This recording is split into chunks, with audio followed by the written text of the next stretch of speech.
Hello and welcome to the OrCAD Capture Constraint Manager series.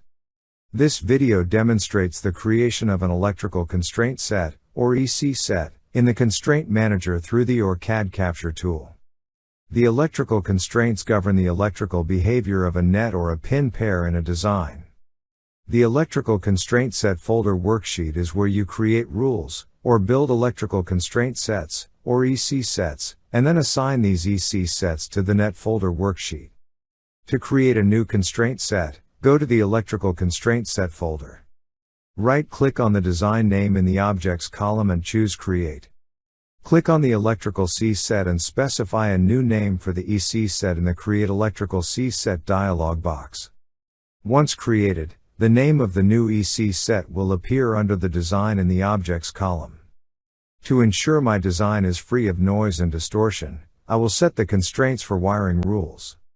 Specifically, I prefer the source load daisy chain schedule, which is a routing sequence based on pin type. As displayed on the screen, I have set the maximum stub length to 150 mils. Now we have set a rule for the wiring. You can also set other rules within the same ECSet. For example, choose the impedance and specify the target impedance as 65 ohms, and the tolerance will be 10% of the target impedance. The tool will try to achieve the required single-line impedance based on line width, copper weights, dielectric constants, and distance to the reference planes, as defined in the PCB layout cross-section. To control the pin pair lengths, we need to specify the minimum and maximum propagation delay, which we have set at 2000 mils and 4000 mils, respectively. You have the option to specify the delay in line length, in mils, time, in nanoseconds, or percentage of the Manhattan length. These delays will be applied to all driver, or receiver pin pairs. We have included new rules for wiring, impedance, and minimum and maximum propagation delay in the ECSet. To apply these rules to net and net groups, you must first group all relevant signals into a net group. To create a net group, select the desired nets from the objects list and use the right mouse pop-up menu to create a new net group. You can then specify the name of the net group and click OK to see it listed under the design in the object column.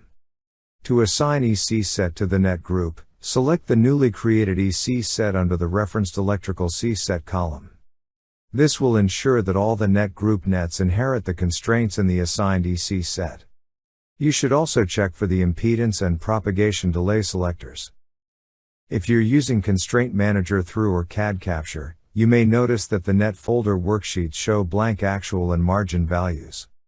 However, after routing, these values can be added by back annotating from the PCB editor. If there is a violation, the actual and margin values will appear in red, and a DRC error marker will be displayed on the net in the PCB editor. That's all the time we have now for this video. Thanks for watching.